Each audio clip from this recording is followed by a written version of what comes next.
ဒီဟာပစွန်နှက်ထားပြီးသားစားရယ်ငရုတ်ကောင်းရယ်သုံးလုံးရယ်နှက်ထားတာ15မိနစ်20နှက်ထားပြီးသားခုကပစွန်ကအဝါရောင်တန်းလာပြီဆိုတော့အခုချင်းပေါင်ထည့်မယ်ဒီချင်းပေါင်ကဟိုနေ့ကစူပါမားကတ်သွားတော့ချင်းပေါင်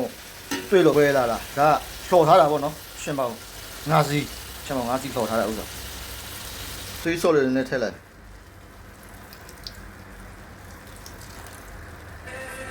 ဒါငါးငံပြားနဲ့ထည့်လိုက်မပြီးမသုံးဘူးဆိုတော့ငါးငံပြားလေးတုံးထားတယ်စားလေးနဲ့ထည့်စား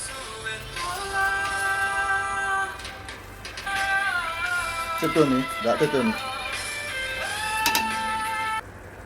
ဒီကနန်းနန်းပင်အယိုးတောက်ဆဲနဲ့ငရုတ်တီးအလဲကနေပိုင်းထားတာ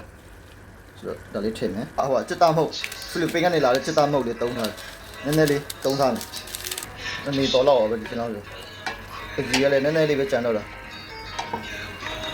ဒီနေ့ကစတီအိုကြီးနဲ့ချက်ထားတာအားရပါရမွေလို့ရအောင်လားဟောတော့နေတော်ပဲဆိုတော့စီကြံကြီးကြံလေးပဲကြံတော့ဒီကတော့နန်းနန်းပင်ဖျားပေါ့ခုနကတော့အကျိုးကိုတောက်စင်းပြီးထည့်ထားတာဒါအုတ်တော့ပဲနန်းနန်းပင်အုတ်တော့မယ်ပြီးလို့ရှိရင်ချမ်း